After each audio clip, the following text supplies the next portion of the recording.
First ನನ್ನ ತಂದೆ ತಾಯಿ ಸ್ಥಾನದಲ್ಲಿ ನೋಡೋಂಥ ನನ್ನ ದೇವ್ರ ದರ್ಶನ್ ಸರ್, ಹಾಗೆ ಇಲ್ಲಿ ಬಂದಿರೋಂಥ ನೀವುಗಳು, ಆ ದರ್ಶನ್ ಸರ್ ಫ್ಯಾನ್ಸ್ಗಳು ನನಗೆ ಸಪೋರ್ಟ್ ಮಾಡೋಕ್ಕೆ ಅಂತ ಇರೋಂಥ ಎಲ್ಲ ಕಡೆಯಿಂದ ನಮ್ಮ ಅಣ್ಣಂದ್ರೆ ಎಲ್ಲರೂ ಬಂದಿದ್ದಾರೆ. ಅಣ್ಣ ನಿಮ್ಮೆಲ್ಲರಿಗೂ ಥ್ಯಾಂಕ್ಸ್ ಹೇಳ್ತಾ, ಸಂಪಿಗೆ ಅನ್ನೋ ಸಬ್ಜೆಕ್ಟ್ ನಾವು ಏನಕ್ಕೆ ಚೂಸ್ ಮಾಡಿದ್ವಿ ಅಂದರೆ, ಬಿಕಾಸ್ ಇವಾಗ ಹೆಣ್ಮಕ್ಳಿಗೆ ನೀವು ಎಷ್ಟೇ ಸಲನೂ ಇದಾಗಬಾರ್ದು ಅಂತಿದ್ರು ಅಫ್ಕೋರ್ಸ್ ಅದಾಗ್ತಾ ಇದೆ. ರೀಸೆಂಟಾಗಿ ಎಲ್ಲೋ ಒಂದು ಕಡೆ ಒಂದು ಹುಡುಗಿನ ಕರ್ಕೊಂಡು ಹೋಗ್ಬಿಟ್ಟು ರೇಪ್ ಮಾಡಿ ವೀಡಿಯೋ ಮಾಡಿ ಬಿಡೋ ಲೆವೆಲಿಗೆ ಹೋಗ್ತಾ ಇದೆ.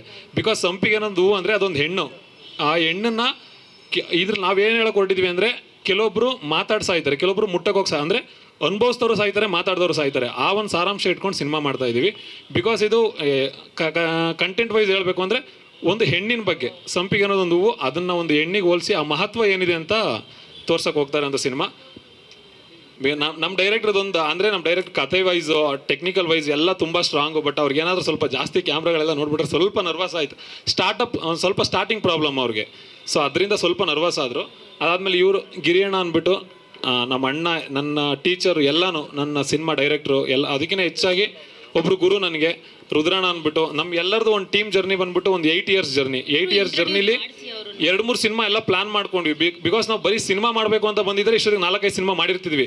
ಬಿಸ್ನೆಸ್ ಮಾಡಬೇಕು. ಇವತ್ತು ಕನ್ನಡ ಇಂಡಸ್ಟ್ರಿ ಮಾರ್ಕೆಟ್ ಹೆಂಗಾಗಿದೆ ಅಂದರೆ, ಹೊಸಬ್ರಿಗೆ ದುಡ್ಡು ಹಾಕಿದ್ರೆ ದುಡ್ಡು ಬರಲ್ಲ, ಸಿನಿಮಾ ಮಾಡೋಕ್ಕೆ ಆಗ್ತಾ ಇಲ್ಲ. ಹೊಸಬ್ರುಗಳಿಗೆ ಆ ಪೇಯ್ನ್ಗಳು madam. As a director, as a artist ಆಗಿ ಒಬ್ಬರು ಪ್ರೊಡ್ಯೂಸರ್ನ ಅಪ್ರೋಚ್ ಮಾಡಿ ನಾನು ಕರ್ಕೊಂಬಂದು, ಸಾರ್ ಸಿನಿಮಾ ಮಾಡಬೇಕು, ಸಿನಿಮಾ ಅರ್ಧಕ್ಕೆ ತೊಗೊಂಬಂದ್ವಿ, ಮುಹೂರ್ತ ಆಯಿತು, ಒಂದು 20 ದಿನ ಶೂಟಿಂಗ್ ಮಾಡಿದ್ವಿ.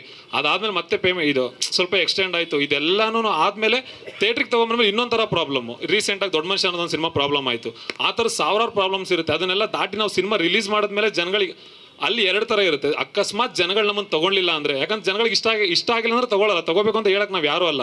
ನಾವು ಅವ್ರಿಗೆ ಇಷ್ಟ ಆಗೋಂಥ ಸಿನಿಮಾ ಮಾಡಬೇಕು. ಯಾಕಂದರೆ ಅವ್ರು ಕಾಸು ಕೊಟ್ಟು ಸಿನಿಮಾ ನೋಡಬೇಕು ಅನ್ನೋದೊಂದು ರೀಸನ್ಗೆ ನಾವು ಸಿನಿಮಾ ಮಾಡೋದು. ಅದ್ರಲ್ಲಿ ನಾವು ಏನು ಮೆಸೇಜ್ ಕೊಡ್ತಾ ಇದ್ದೀವಿ, ಆ ಸಿನಿಮಾಯಿಂದ ಅವ್ರು ಏನು ತೊಗೊಂಡು ಹೋಗ್ತಾರೋ, ಏನೋ ಒಂದು ತೊಗೊಂಡು ಹೋಗೋಕ್ಕಾಗಿಲ್ಲ, ಮೆಸೇಜ್ ಹೇಳೋಕ್ಕಾಗಿಲ್ಲ ಅಂದರು, ಆ 2.5 ಗಂಟೆ ಬಂದು ಆ ವ್ಯಕ್ತಿ ನಮಗೆ ಟೈಮ್ ಕೊಡ್ತಿದ್ದಾರೆ. ಅಷ್ಟು ಏನೋ ಸ್ಟ್ರೆಸ್ಸಲ್ಲಿ ಅವ್ರದ್ದೆಲ್ಲನೂ ಬಿಟ್ಟು ನಮ್ಗೆ ಬಂದು ಟೈಮ್ ಕೊಡ್ತಾವ್ರೆ ಅಂತಂದರೆ, ಆ ಟೈಮ್ನ ಅವ್ರು ಕೊಡೋವಂಥ ದುಡ್ಡನ್ನು ನಾವು ಫುಲ್ಫಿಲ್ ಮಾಡ್ತಾ ಇದ್ದೀವಿ ಅನ್ನೋ ಒಂದು ಇಂಟೆನ್ಷನ್ಸ್ ಇಟ್ಕೊಂಡು ನಾವೆಲ್ಲದಕ್ಕಿಂತ ಹೆಚ್ಚಾಗಿ ಸಿನಿಮಾ ಜೊತೆಗೆ ಬಿಸ್ನೆಸ್ ಮಾಡೋಕ್ಕೆ ಬಂದಿದ್ದೀವಿ ಸರ್. ಬಿಸ್ನೆಸ್ ಮಾಡೋಕ್ಕೆ ಬಂದಿದ್ದೀವಿ. ಸೊ ಡೆಫಿನೆಟ್ಲಿ ಇವಾಗೇನು ಸಿನಿಮಾ ಹೊಸಬ್ರಿಗೆ ದುಡ್ಡು ಬರಲ್ಲ ಅದು ಇದಂತ ಏನಿದೆಯಲ್ಲ ಸರ್, ನಮ್ಮ ಸಿನಿಮಾ ಅಂತ ಬಂದಮೇಲೆ, ನಮ್ಮ ಸಿನಿಮಾ ನಮ್ಮದು ಅಂತ ಬೇರೆಯವ್ರ ಬಗ್ಗೆ ಗೊತ್ತಿಲ್ಲ, ನಮ್ಮ ಸಿನಿಮಾದಲ್ಲಿ ಯಾವುದೇ ಕಾರಣಕ್ಕೂ ಹೊಸಬ್ರಿಗೆ ಹಾಕಿದ್ರೆ ದುಡ್ಡು ಬರಲ್ಲ ಅನ್ನೋ ಒಂದು ಸಬ್ಜೆಕ್ಟ್ನ ಮರ್ಸೋ ಥರನೇ ಕೆಲಸ ಮಾಡಬೇಕು ಅಂತ ಹಾರ್ಡ್ ವರ್ಕ್ ಮಾಡ್ತಾ ಇದ್ವಿ. ಓವರ್ ಆಲ್ ಟೀಮ್ ಅದಕ್ಕೋಸ್ಕರನೇ ಕೆಲಸ ಮಾಡ್ತಾ ಇದ್ವಿ. ನನ್ನ ಹೆಸರು ವರ್ಧನ್ ಅಂತ, ನಾನು ಮೂಲತಃ ಹಾಸನ್ನವನು. ನನ್ನ ಜರ್ನಿ ಇಂಡಸ್ಟ್ರಿಲಿ ಇವಾಗ ಆಲ್ಮೋಸ್ಟ್ 8 ಇಯರ್ಸ್ ಜರ್ನಿ ಆಗ್ತಾ ಇದೆ. ನನ್ನ ಜರ್ನಿ ಸ್ಟಾರ್ಟ್ ಆಗಿದ್ದು ಕಿರಿಕ್ ಪಾರ್ಟಿಲಿ ಜೂನಿಯರ್ ಆರ್ಟಿಸ್ಟ್ ಆಗಿ. ಅಲ್ಲಿಂದ ಇಲ್ಲಿವರೆಗೂ ಒಂದು 4-5 ಸಿನಿಮಾ ಅಸಿಸ್ಟೆಂಟ್, ಅಸೋಸಿಯೇಟ್. ಅದಾದಮೇಲೆ ಗಿರಿಯಣ್ಣ ಅವ್ರ ಜೊತೆನೇ ಜರ್ನಿ ಮಾಡ್ಕೊಂಡು ಬಂದು ನನಗಿದ್ದಿದ್ದು ಫಸ್ಟಿಂದನೂ ಆರ್ಟಿಸ್ಟ್ ಆಗಬೇಕು ಅಂತಲೇ.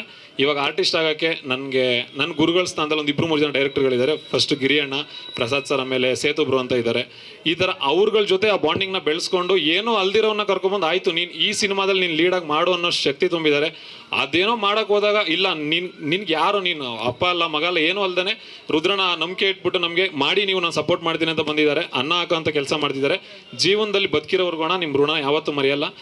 ರುದ್ರಣ ಅಂತಲ್ಲ, ನಮ್ಮನ್ನು ನಂಬ್ಕೊಂಡು ಯಾವುದೇ ಒಬ್ಬ ವ್ಯಕ್ತಿ ನಮಗೆ ಅನ್ನ ಹಾಕುವಂಥ ಕೆಲಸ ಮಾಡೋಕ್ಕೆ ಬಂದ್ರು, ಅದಕ್ಕೆ ಸಪೋರ್ಟ್ ಮಾಡೋ ಅಂಥವ್ರಾದ್ರೂ ಯಾರನ್ನು ಈ ಜೀವ ಇರೋವರೆಗೂ ಮರೆಯಲ್ಲ ಸರ್. ಈ ಸಿನಿಮಾಗೆ ಆ್ಯಕ್ಚುಲಿ ಇದ್ರ ಬಿಫೋರ್ ಒಂದು ಸಿನಿಮಾ ಶೂಟ್ಗೋಸ್ಕರ ಸರ್ ಆಲ್ಮೋಸ್ಟ್ ಒಂದು 6-7 ಮಂತ್ಸ್ಗೆ ಒಂದು 18 kg ವೆಯ್ಟ್ ಗೇನ್ ಮಾಡಿದ್ದೆ. ಈ ಸಡನ್ನಾಗಿ ಇವಾಗ 1 ಮಂತಲ್ಲಿ ಶೂಟ್ ಸ್ಟಾರ್ಟ್ ಮಾಡಬೇಕು ಅಂತ 1.5 ಮಂತಲ್ಲಿ ಆಲ್ಮೋಸ್ಟ್ 12 kg ವೆಯ್ಟ್ ಲಾಸ್ ಮಾಡಿದ್ದೀನಿ ಸರ್. ಅದಾದಮೇಲೆ ಪ್ರಿಪ್ರೇಷನ್ ರಿಹರ್ಸಲ್ಸ್ ನಡೀತಾ ಇದೆ. ಇದರಲ್ಲಿ ಫುಲ್ ಸಾಂಗ್ಸು, ತುಂಬ ಡ್ಯಾನ್ಸ್ಗಳು ಈ ಥರದ್ದೇನಿಲ್ಲ. ಸಾಂಗ್ಸ್ ಇರುತ್ತೆ ಬಟ್ ತುಂಬ ಡ್ಯಾನ್ಸ್ಗಳೇನು ಅಷ್ಟು ಯೂಸ್ ಆಗಿ ಡ್ಯಾನ್ಸ್ ಬೇಕು ಅನ್ನೋ ಥರದ್ದೇನಿಲ್ಲ. ಬಟ್ ಪ್ರಿಪ್ರೇಷನ್ಸ್ ಪರ್ಫಾರ್ಮೆನ್ಸ್ ವೈಸ್ ತುಂಬ ಹಾರ್ಡ್ ವರ್ಕ್ ಬೇಕಾಗುತ್ತೆ. ಅದ್ರ ಜೊತೆಗೆ ಆ್ಯಸ್ ಎ ಟೀಮ್ ಇವಾಗ ಡೈರೆಕ್ಷನ್ ಡಿಪಾರ್ಟ್ಮೆಂಟಲ್ಲೂ ಸಮೇತ ಅಣ್ಣನ ಜೊತೆ ಕೂತ್ಕೊಂಡು ಡೈಲಾಗ್ಸ್ ಇರ್ಬೋದು, ಅಥವಾ ಯಾವುದೇ ಕೆಲಸ ಆದರೂ ಸರ್. ಇವಾಗ ನಾನು ಆರ್ಟಿಸ್ಟ್ ಅಂದಮೇಲೆ ಅದೇ ಅಂತ ಇಲ್ಲ ಸರ್. ಇವಾಗ ಇಲ್ಲಿ ಬಂದು ನೋಡಿದ್ರಲ್ಲ, ಚೇರು ಟೇಬಲ್ ಎತ್ತಿಡ್ಬೇಕಂದ್ರೆ ಅದು ಕೆಲಸನ ಮಾಡಬೇಕು. ನಾನು ಬಣ್ಣ ಹಚ್ಕೊಂಡ ಕಲಾವಿದ, ಬಟ್ ಹಿಂದೆ ಒಬ್ಬ ಕೆಲಸಗಾರ ಕೆಲಸ ಮಾಡೋಕ್ಕೆ ನಾನು ರೆಡಿ ಇದ್ದೀನಿ ಸರ್. ಇದ್ರಲ್ಲಿ ನಂದು ವಿಷ್ಣು ಅನ್ನೋ ಪಾತ್ರ ಬಂದ್ಬಿಟ್ಟು ಸರ್, ಇವಾಗ ಆಲ್ಮೋಸ್ಟ್ ಹೆಂಗೆ ಅಂದರೆ, ಇವಾಗ ಒಬ್ಬ ಪರ್ಸನ್, ನಾರ್ಮಲ್ ಆಗಿ ಒಬ್ಬ ಪರ್ಸನ್ ಒಂದು ಹೆಣ್ಣನ್ನ ತುಂಬ ಗೌರವದಿಂದ ಇಷ್ಟಪಟ್ಟರೆ ಆ ಕ್ಯಾರೆಕ್ಟರ್ ಹೆಂಗಿರುತ್ತೆ, ಅದನ್ನು ಉಳಿಸ್ಕೊಳ್ಳೋಕ್ಕೋಸ್ಕರ ಎಷ್ಟೆಲ್ಲ ಹೋರಾಡುತ್ತೆ. ಬಿಕಾಸ್ ಈ ಥರ ಹೋಗೋಂಥ ಕ್ಯಾರೆಕ್ಟರ್ ಸರ್.